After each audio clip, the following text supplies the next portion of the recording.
안녕하세요. 김정숙입니다. 우리나라 40대 남성 3명 중 2명이 한 가지 이상의 비뇨기 장애를 갖고 있다고 합니다.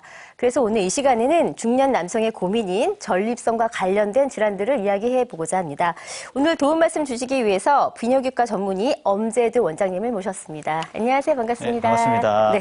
반갑습니다. 네. 자, 원장님, 전립선 비대증이 어떤 질환이고 또 어떤 증상들을 일으키는지 좀 알려주세요. 예, 화면을 보시면서 설명드리겠습니다. 일단 전립선은 방광 바로 밑에 요도를 둘러싸고 있는 조직입니다. 원래는 이제 정상 성인의 경우에는 20g 정도가 정상 사이즈인데요. 나이가 들어감에 따라서 또 호르몬의 영향으로 점점 사이즈가 30g, 40g, 50g 이렇게 점점 커지게 되면 요도를 둘러싸고 있는 샘 조직인 전립선이 점점 커지게 되면서 요도를 누르고 압박하면서 요도를 좁게 만듭니다. 폐색을 일으키고 또한 이제 방광 내 압력을 증가시키고 잔뇨를 증량하면서 배뇨 증상을 유발하게 되는데요. 전립선 비대증의 증상은 이제 다음과 같은 증상들이 있습니다. 소변줄기가 가늘어지고 중간에 끊어지는 양뇨라든지 세뇨감, 그다음에 소변을 배출할 때 아랫배에 힘을 주고 봐야지 소변이 나오는 주저뇨, 배뇨지연, 그 다음에 잔뇨감이죠. 그 다음에 자주 보게 되는 느낌, 빈뇨감, 소변이 마려우면 참지를 못하고 실수를 하는 이제 요실금, 급박뇨, 절박성 요실금, 그 다음에 소변이 자주 마렵고 특히 밤중에 증상이 심한 이제 빈뇨라든지 야간뇨 증상을 유발할 수 있겠습니다. 여기서 야간뇨의 정의는 술 마시고 난 뒤에 또는 물을 많이 마시고 어쩌다 한번 야간뇨가 한 차례 있는 거는 야간뇨라 하지 않고요. 매일 하루 한 번 이상 또는 2번, 3번 있는 거는 어떤 특징적인 야간뇨의 증상으로 보시면 되겠습니다. 조금 더 구체적으로 전립선 비대증의 진단 어떤 방식으로 좀 해볼 수 있을까요? 위와 같은 전립선 비대증의 증상이 있다면 네. 비뇨기과의 병원에 방문을 하셔서 적합한 검사를 받으셔야 되겠는데요. 전립선 비대증을 진단하기 위한 검사 방법에는 크게 4가지로 나눌 수 있겠습니다. 화면을 보시면 첫 번째 이제 전립선 특이화원 검사가 있습니다. 피 검사를 채취를 해서 체열을 하게 되면은 전립선 피 수치를 확인할 수 있겠는데요. 통상 이제 4 이상일 경우에는 전립선 암을 의심을 하여 전립선 조직 검사를 진행을 해야 되고요. 만약에 4 이하다 그러면 이제 전립선 암과는 관련성이 많이 멀어지기 때문에 암에 대한 어떤 불안감이나 부담감은 없으셔도 되겠습니다. 두 번째로 시행할 수 있는 검사가 바로 요속 검사입니다. 요속 검사를 통해서 한번 소변을 볼 때 배뇨량이 얼만큼 나오는지, 그 다음에 소변 시작이 너무 늦어지거나 소변이 중간에 끊기지 않는지를 확인할 수 있고요. 그 다음에 소변을 볼 때의 강도, 세기, 소변의 방광 내에 잔뇨가 얼만큼 남아있는지를 확인할 수 있겠습니다. 다음으로 할 수 있는 검사가 바로 경직장 전립선 초음파 검사라고 보시면 되겠습니다. 초음파 검사를 통해서 내 전립선 크기가 얼만큼까지 증가되어 있는지 확인할 수가 있겠고 전립선 내에 종양이라든지 결절, 석회화, 염증, 고름, 유무를 확인할 수 있겠습니다. 추가로 검사할 수 있는 방법이 바로 방광 내시경 검사입니다. 방광 내시경 검사는 이제 전립선 증상을 알 수 있는 가장 정확한 검사라고 보고 있는데요. 실제로 요도로 내시경이 들어가서 방광 내에 암세포가 있거나 종양이 있거나 또는 석회, 결석, 이물질, 찌꺼기가 있거나 또는 요도가 염증이나 외상에 의해서 요도가 협착이 있거나 폐색이 있는지 또 전립선 비대증에 의해서 요도가 얼만큼 좁아지고 막혀 있는지를 확인할 수 있는 가장 정확한 검사라고 보시면 되겠습니다. 그럼 이제 전립선 비대증이라는 진단을 받았다라고 한다면 이제 빨리 치료를 해야 되는 게 우선이잖아요. 그럼 치료 방법에는 어떤 것들이 있을까요? 전립선 비대증이 이제 진단되고 난 후에는 치료에 대해서 상의를 하셔야 됩니다. 크게 3가지 방법으로 이해하시면 되겠습니다. 첫 번째는 이제 알파 차단제나 항콜린제를 위주로 기본으로 하는 약물 치료요법이 있겠고요. 그다음에 레이저 칼이나 전기 칼로 전립선을 부분적으로 절제를 해서 좁아져 있거나 막혀 있는 요도를 뚫어주는 방식인 수술적 방법이 있습니다. 최근에는 2015년 이후부터 나타난 신의료기술로 등재된 전립선 결찰술이라는 새로운 방법이 있는데 이거는 이제 수술요법이 아니고 간단하게 국소 마취해서 5분에서 10분 정도 해서 전립선을 묶어줌으로써 전립선을 개통시켜서 소변 배출을 원활하게 해주고 증상을 완화시켜주는 새로운 시술 방법인 전립선 결찰술이 있겠습니다. 자, 만약에 원장님 이 증상이 있음에도 불구하고 뭐 여러 가지 뭐 차일피일 미루다가 치료를 안 받게 되면 어떻게 될까요? 치료를 방치하거나 치료가 늦어지거나 병원 오기를 꺼려하는 분들이 굉장히 많습니다. 그러려니 하면서 안 오시는 분들이 많으신데 이 치료가 늦어지고 증상이 악화되고 전립선이 점점 커지게 되고 이러면 어떤 현상이 생기냐면 첫 번째가 이제 방광 기능이 무너지게 됩니다. 방광 내 압력이 올라가고 그러면서 원래는 방광이 소변을 저장할 때는 이완이 돼서 소변을 충분히 저장을 해줘야 되고 또 소변을 배출할 때는 방광이 짜주는 파워로 소변이 배출되게 되는데 이 이완하고 수축하는 이 탄력성이 떨어지게 됩니다. 전문 용어로 이제 방광 육주화 현상이 심해진다라고 얘기하는데 즉 방광이 소변을 저장하는 기능을 잃어가고 있는 거고 그다음에 전립선 비대증도 처음에는 이제 정상은 20에서 25g이지만 30g, 50g, 60g, 70g, 80g, 100g이 넘어가게 되면 될수록 치료하기가 어려워지고 그다음에 치료를 하고 나서도 효과가 떨어지고 그다음에 어떤 경우에는 방광이 다 망가져 있다면 치료를 해도 아예 효과가 없어서 나중에 최악의 경우에는 요양병원에서 소변줄 기저귀 차고 계시는 분들도 계시기 때문에 반드시 증상이 생겼다 하면은 증상 초기부터 경험이 많은 비뇨기과 전문의와 상의를 해서 적극적으로 대응하시기를 권유해드리는 바입니다. 설명해 주신 여러 가지 치료 방법 중에 이제 최근에 나온 방법이라고 하셨거든요. 전립선 결찰술에 대해서 말씀을 좀 해주세요. 자, 영상을 보시게 되면 요도를 따라서 쭉 들어가게 되면은 전립선 비대증에 의해서 좁아져 있고 막혀 있는 요도를 확인할 수가 있겠습니다. 특수 내시경 기구가 들어가서 유로리프트의 버튼을 누르게 되면 전립선의 우측 옆에 이식형 결찰사가 발사가 이루어지면서 삽입이 됩니다. 그렇게 되면은 좁아져 있던 요도가 개통이 되고 확장이 되는 모습을 확인할 수 있겠고요. 확인된 이후에는 똑같이 대칭적으로 좌측옆에도 똑같은 적합한 지점을 찾아서 버튼을 누르게 되면 이식형 결찰사가 발사가 이루어지고 좌측옆에 삽입이 이루어지게 됩니다. 시술을 다 끝나고 난 뒤에는 좁아져 있던 요도가 개통되는 것을 시술 전과 시술 후를 비교했을 때 엄연히 차이점을 확인할 수 있겠습니다. 자, 그럼 지금부터 상담 사례를 통해서 전립선 비대증을 대해서 조금 살펴보도록 하겠습니다. 사연 함께 살펴볼게요. 네, 50대 남성분의 치료 상담 사례인데요. 직업상 운전을 많이 하는 편인데 가끔씩 운전 도중에 소변이 갑자기 마려우면 참기가 힘들어서 애를 먹는 경우가 많습니다. 또 소변 줄기도 가늘어지고 보고 나서도 시원치 않아서 광고를 보고 건강식품 같은 걸 먹어보긴 했는데 별 효과가 없어서 많이 힘듭니다. 좋은 방법이 없을까요? 라는 사례를 보내주셨습니다. 이런 경우는 어떤 처리를 받아야 될까요?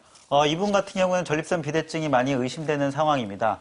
비뇨기과를 방문하셔서 전립선 비대증을 진단을 적합하게 받으시고 난 뒤에 전립선 비대증이 맞다면 이제 치료를 상담을 받으셔야 되는데요.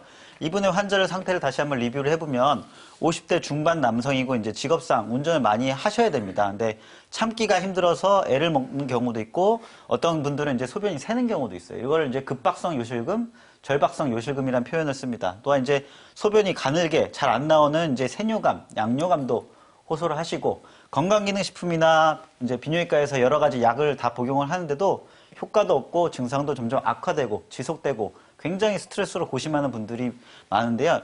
이분 같은 경우에 이제 치료할 수 있는 방법이 바로 전립선 결찰술이라고 보시면 되겠습니다. 유로리프트라는 특수 내시경 기구가 들어가서 전립선의 우측 옆에 적합한 지점에 버튼을 누르게 되면 결찰사가 발사가 이루어지면서 좁아진 요도가 전립선이 결찰이 이루어지게 됩니다.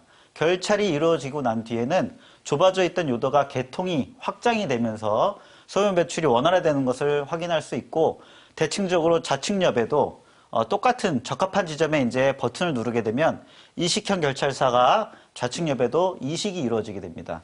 오른쪽 왼쪽 옆에 대칭적으로 이식이 되고 나면은 시술 전과 시술 후를 비교했을 때 좁아진 부위가 개통이 되면서 소변 배출이 원활해지고 배뇨 증상이 완화되는 것을 느낄 수 있겠습니다. 개인의 증상이나 정도에 따라서 그 시술 효과는 다를 수 있다는 점 꼭 기억하시길 바라겠습니다. 자, 원장님, 그 기존에 하던 수술 방식도 있고 이제 새롭게 나온 이 전립선 결찰술도 있잖아요. 정확하게 차이를 좀 알고 싶어요. 레이저를 이용한 전립선 부분 절제술과 그다음에 전립선 결찰술을 비교 분석해드리겠습니다.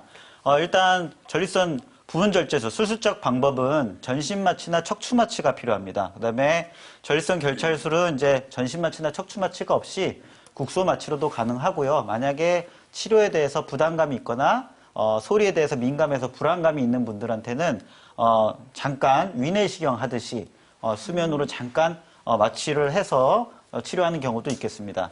당연히 이제 전립선 절제술 수술 방법은 전립선을 깎아내거나 절제하거나 소짝해서 치료하는 방법이기 때문에 출혈과 통증이 있을 수밖에 없고요. 그다음에 전립선 결찰술 같은 경우에는 이거는 전립선을 절제하는 방식이 아니고 머리카락만큼 얇은 실이 전립선 내에 2개, 많게는 4개, 뭐 이렇게 해서 치료를 하는 방식이기 때문에 출혈이나 통증이 거의 없다는 점이 장점입니다. 또한 이제 수술적 요법에서는 아무래도 역행성 사정이라든지 발기부전, 요실금, 요도협착 같은 부작용 합병증에 대해서 부담이 생길 수밖에 없겠지만 전립선 결찰술 같은 경우에는 앞서 얘기했던 부작용 합병증이 아직 보고된 사례가 없고 이런 부작용이 없는 것으로 지금 확인되고 있는 상태입니다. 또한 이제 수술 같은 경우에는 수술 시간이 빠르면 숙달된 전문의에 의해서 집도가 된다면 30분 최소 그래서 길게 되면 이제 1시간, 2시간까지 길어지는 경우가 있겠지만 전립선 결찰술 같은 경우에는 치료 시간이 10분 내로 굉장히 짧습니다. 물론 이제 숙달되고 경험이 풍부한 전문의가 치료를 하게 되면 5분 컷으로도 치료가 되는 경우도 있기 때문에 굉장히 이제 장점이 많은 치료 방법이고요. 수술 같은 경우에는 당연히 이제 통증과 출혈, 그다음에 마취도 하기 때문에 최소 하루, 길면 3일, 5일 이상 입원을 해야 되는 불편감이 있고요.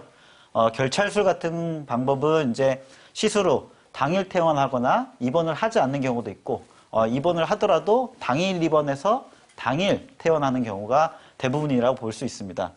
수술적 치료에서 보였던 통증이나 혈뇨, 자결감, 그 다음에 소변줄을 며칠 이상 착용해야 된다는 불편감이 있겠지만 이 전립선 결찰술 치료 방법은 이런 부작용이나 불편감이 없습니다. 소변줄도 하루 이상 착용해야 되는 경우가 거의 없고 통증이나 출혈도 굉장히 경미한 상태로 약간 피가 비치는 정도에서 끝나게 됩니다. 그렇기 때문에 수술적 방법에 비해서는 결찰술로 치료를 하는 것이 훨씬 더 많은 장점을 갖고 있겠다고 설명드릴 수 있겠습니다. 네, 계속해서 치료 상담 사례 살펴보도록 하겠습니다. 이번에는 전립선 비대증 60대 직장 남성의 사례인데요. 함께 보시죠. 아이들을 가르치는 교사입니다. 2, 3년 전부터 소변 보기가 조금씩 불편해지더니 작년부터는 밤에 소변 때문에 몇 차례씩 깹니다. 소변도 많이 나오지 않으면서 자꾸 깨니까 잠을 충분히 자질 못해 낮에도 피곤하고 정신도 맑지 않은 것 같습니다. 비뇨기과 가서 약을 처방받고 먹고 있는데 아직도 불편합니다. 더 좋은 방법이 없을까요? 라는 사례입니다. 아무래도 숙면이 안 된다는 게 굉장히 스트레스일 것 같거든요. 어떻게 하면 좋을까요? 이분 같은 경우에는 이제 60대 남성입니다. 이제 직업적으로 이제 아이들을 가르치는 선생님이신데, 제일 불편한 거는 이제 3년 전부터 증상이 악화되신 분입니다. 이분은 이제 제일 불편한 게 보면은 야간뇨예요, 야간뇨. 밤에 잠을 몇 번씩 깨서 화장실을 몇 번씩, 2번, 3번, 4번, 심하면 7번까지 깨는 분들도 있습니다. 이럴 경우에는 이제 낮에 너무 피곤하고 정신이 맑지도 않고 뭐 졸음 운전을 한다든지 일을 제대로 수행할 수 없을 정도로 불편해 하시는 분이죠. 이와 같은 분들이 이제 약을 다 복용을 하고 계시는데 2알에서 많게는 4알을 복용하고 계심에도 계속적으로 이제 불편해 하시고 스트레스가 받고 너무 힘들어 하시니까 이제 치료에 대해서 궁금해 하시는 것 같아요. 일단 전립선 비대증을 확인하고 나서 좁아진 요도가 있거나 폐색이 되어 있으면 전립선 요도를 전립선 결찰술인 유로리프트를 통해서 이분 같은 경우에 이제 2쌍을 결찰한 상태입니다. 요도를 이제 개통시킴으로써 소변을 원활하게 배출하게 만들어 놓고 그로 인해서 방광 내 압력을 떨어뜨리고 잔뇨의 양을 줄여준다면 한 차례의 소변을 보더라도 시원하게 볼 수 있게끔 바꿔놓을 수가 있다는 겁니다. 그래서 이분같이 야간뇨에 의해서 굉장히 고통받는 분들도 전립선 결찰술로 인해서 증상을 완화시킬 수 있다는 점을 다시 한번 말씀드리겠습니다. 자, 그럼 전립선 결찰술의 특징에 대해서 다시 한번 좀 요약 좀 해주세요, 원장님. 많은 분들이 궁금해하실 것 같은데요. 전립선 결찰술 일명 이제 시술요법이죠. 이거는 수술이 아닙니다. 그래서 첫 번째부터 설명드리면 이건 매우 간단한 시술적 치료로 수술요법에서 보였었던 전신마취나 척추마취가 아니고 그다음에 수술 시간도 30분, 한두 시간 걸렸던 수술적 요법에 비해서 간단하게 이제 국소 마취로 10분 내로 치료가 가능합니다. 경험이 풍부하거나 실력이 좋은 선생님을 만나게 되면은 당연히 더 짧게 5분 컷으로 해서 치료를 받을 수 있다는 장점이 있겠고요. 시술 후 많은 분들이 바로 효과를 볼 수 있습니다. 물론 이제 하루 이틀 지나서 효과를 보는 분들도 계시지만 바로 효과를 보는 분들도 많이 계시고요. 치료가 잘 이루어진다면 약을 통상 복용하지 않는 분들도 많이 계십니다. 가장 큰 장점은 바로 여기가 바로 큰 장점인데요. 수술적 요법에서는 아무래도 전립선을 레이저 칼이라든지 전기 칼로 절제하거나 깎아내거나 소작해서 뚫어주는 방식이다 보니까 역행성 사정이라든지 발기부전, 요실금, 요도협착 같은 증상, 부작용, 합병증이 있겠지만 전립선 결찰수 같은 경우는 이런 부작용이 거의 없습니다. 그 다음에 나이가 많거나 기저질병이 있더라도 상관없이 받을 수가 있는데요. 그 이유는 아무래도 마취로부터 전신마취나 척추마취로부터 벗어날 수가 있겠고 또 입원 기간도 매우 짧고 그다음에 소변줄을 장기간 착용하지 않아도 되기 때문에 가능한 이유고요. 그렇기 때문에 나이가 70대, 80대, 90대 분들도 치료가 가능하고 당뇨나 고혈압, 고지혈증, 심근경색, 협심증 같이 심장질환이 있는 분들한테도 안전하게 그리고 효과적으로 치료를 받을 수 있겠습니다. 단 이 전립선 결찰 수술을 진행을 할 경우에는 적합한 규모와 시설이 갖추어진 병원에서 상담을 받으셔야 되고요. 풍부한 경험을 갖고 있는 실력 있는 전문의한테 집도를 받는 것이 제일 중요하다고 보시면 되겠습니다. 결찰술의 특징에 대해서 자세히 설명을 해주셨습니다. 조금 더 이해를 돕기 위해서 준비된 영상을 통해서 다시 한번 설명 부탁드릴게요. 자, 영상을 보시면서 설명 다시 한번 드리겠습니다. 요도를 따라서 쭉 들어가게 되면 좁아진 요도, 전립선에 의해서 좁아져 있고 폐색되어 있는 요도를 확인할 수 있겠습니다. 유로리프트라는 특수 내시경 기구가 들어가서 좁아진 부위에 적합한 지점을 찾아서 버튼을 누르게 되면 전립선 결찰사가 우측엽에 이식이 이루어지게 됩니다. 이식이 이루어진 것을 내시경으로 확인된 후에는 왼쪽 좌측엽에도 대칭적으로 적합한 지점에 대칭적으로 버튼을 누르게 되면 이식형 결찰사가 발사가 이루어지면서 좌측엽에 이식이 이루어지게 됩니다. 충분하게 이식이 이루어졌다고 판단이 된 후에는 내시경으로 시술 전과 시술 후를 비교하면서 좁아진 요도가 개통되고 확장되어 소변 배출이 원활해지는 것을 확인하고 나면은 치료가 끝나게 됩니다. 기존 절제술에 비해서 일단은 뭐 간편한 시술이라는 건 알겠는데 혹시 이 시술을 받게 되면 뭐 통증이나 뭐 바로 뭐 생활을 가능하게 할 수 있는 건지도 궁금하거든요. 전립선 결찰술 같은 경우에는 이제 바로 일상생활이 가능하다는 장점이 있습니다. 일단 시술 시간이 뭐 5분에서 10분 내외로 굉장히 짧고요. 그다음에 마취도 전신 마취나 척추 마취를 하는 것이 아니고 국소 마취로 가능하기 때문에 어떤 마취에 대한 부작용이나 후유증, 어지럼증 이런 증상들이 없습니다. 또한 이제 입원도 수술적 요법에서는 며칠 이상 입원을 해야 되지만 이 유로리프트 전립선 결찰술 같은 경우에는 시술하고 바로 퇴원을 한다든지 몇 시간 입원실에 있다가 바로 경과를 보고 당일날 퇴원하는 경우가 대부분이기 때문에 일상생활에 대해서는 걱정을 안 하셔도 됩니다. 특히 이제 많은 분들이 이제 여쭤보시는 게 샤워나 사우나가 가능한지 여쭤보시고 일상 업무가 가능한지 많이 여쭤보시는데 시술 당일날부터 샤워랑 사우나는 하셔도 되고요. 그다음에 일상 업무로 바로 귀가하셔도 복귀하셔도 됩니다. 자가운전, 그다음에 걷기 당연히 괜찮고요. 단 육체 노동, 과격한 육체 노동이라든지 아니면은 육상 같은 과격한 운동은 당연히 한 며칠간 삼가해 주셔야 되고 그다음에 술도 한 3일 이상은 금주를 해 주셔야 됩니다. 그다음에 부부관계나 성관계도 한 1, 2주 정도는 금욕생활을 유지해 주실 것을 설명드리고자 합니다. 엄재두 원장님과 함께 남성 질환, 전립선 질환에 대해서 다양한 이야기를 함께 나누고 있습니다. 계속해서 치료 상담 사례 보시도록 하겠습니다. 저는 74세입니다. 저는 소변기 앞에서도 소변이 바로 나오지 않고 한참 있다가 나옵니다. 특히 옆에 누가 있으면 더 심하고요. 또 다 본 후에도 소변이 조금씩 나와 옷이 젖는 바람에 여간 불편하지 않습니다.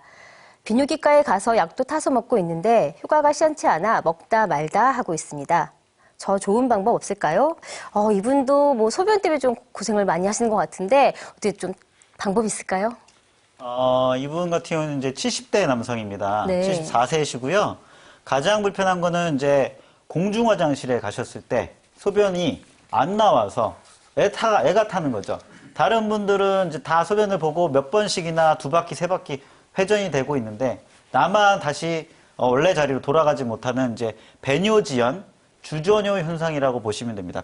배에 아무리 힘을 주고 아랫배에 마사지를 해도 소변 시작이 어려운 또는 이제 소변이 시작됐다 하더라도 바로바로 끊어져 버리는 이런 이제 간헐요 때문에 불편해 하시는 분인데요. 그다음에 이제 소변이 너무 조금씩 나오거나 약하게 나오기 때문에 바지나 속옷에 젖기도 하고 그다음에 소변을 보고 난 뒤에도 뒤늦게 소변이 흐르면서 계속 이제 털어도 바지나 속옷에 자꾸 소변이 지리면서 불편해하는 배뇨 후 점적 현상으로 불편해하시는 분입니다.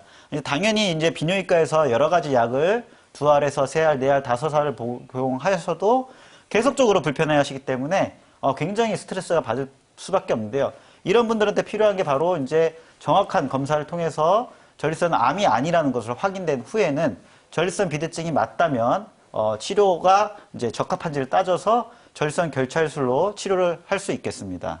그렇다면은 이 치료를 받고 났을 때 그 이외에 합병증이나 뭐 부작용 같은 건 없나요? 전립선 결찰술은 이제 수술적 요법이 아닙니다. 네. 우리가 수술적 요법인 전립선을 부분적으로 절제해서 소작한다든지 레이저로 지진다든지 절제하거나 깎을 때에는 당연히 이제 발기부전이나 정액이 방광으로 뒤로 역행하는 역행성 사정으로 이제 성관계 후에 정액이 나오지 않는 그런 경험을 한다든지 요실금, 소변이 샌다든지 발기력이 떨어진다든지 이런 부작용이 합병증에 의해서 굉장히 고민이 많고 스트레스를 받을 수밖에 없는데요. 이 전립선 결찰술은 이런 부작용, 단점을 보완하기 위한 신의료 기술입니다. 그렇기 때문에 그런 부작용 합병증에 대해서 불안하다거나 걱정을 하실 필요가 전혀 없고요. 또 치료 후에도 수술적 요법에서는 이제 통증이나 출혈, 그다음에 소변줄을 장기간 착용해야 된다는 단점이 있겠지만 이 전립선 결찰술 같은 경우에는 통증이나 출혈 같은 경우에 거의 없고 통증이 있더라도 굉장히 경미하고 시간이 지났다면서 없어집니다. 출혈이 생긴다 하더라도 비칠 정도로 출혈이 있었다가 없어지고요. 그다음에 소변줄도 통상 하루 또는 하루도 없이 바로 빼고 집에 귀가하는 경우도 많이 있습니다. 그렇기 때문에 이전 방법에 비해서 부작용이나 합병증에 대해서 훨씬 더 자유롭다고 보시면 되겠습니다. 전립선 결찰술에 대한 뭐 장점 설명해 주셨는데 다시 한번 영상을 통해서 설명을 좀 부탁드릴게요. 자, 화면을 보시면서 요도를 따라 쭉 들어가면은 요도가 이제 전립선 비대증에 의해서 좁아지고 막혀 있는 것을 볼 수 있습니다. 유로리프트라는 특수 내시경 기구가 들어가서 요도가 폐색되어 있는 부분을 찾게 되면은 적합한 지점을 따라서 이제 버튼을 누르게 되어 이식형 결찰사가 전립선 옆에 이식이 삽입이 이루어지게 됩니다. 삽입이 이루어지게 되면은 좁아져 있던 요도가 이제 확장되는 것을 눈으로 확인할 수 있겠는데요. 그러고 난 뒤에는 당연히 좌측엽에도 대칭적으로 적합한 지점에 이제 버튼을 눌러서 머리카락만큼 얇은 이식형 결찰사가 이식이 이루어지게 됩니다. 우측엽, 좌측엽에 대칭적으로 해서 시술이 치료가 잘 끝나고 나면 좁아져 있던 요도가 개통이 되면서 소변 배출이 원활해지고 잔뇨가 없어지고 방광 내 압력이 떨어지면서 배뇨 증상을 완화 개선시킬 수 있는 원리라고 보시면 되겠습니다. 네, 이렇게 해서 오늘 비뇨기과 전문의 엄재두 원장님과 함께 중년 남성의 전립선 비대증 원인과 치료에 대해서 살펴봤습니다. 오늘 좋은 말씀 감사합니다. 감사합니다. 감사합니다. 모든 병은 치료보다는 예방이 중요하다고 하죠. 바로 오늘부터 규칙적인 운동을 통해서 건강한 생활을 지켜가 보시길 바라겠습니다. 저는 더 알찬 정보로 다음 시간에 인사드리도록 하겠습니다. 시청해주신 여러분 감사합니다.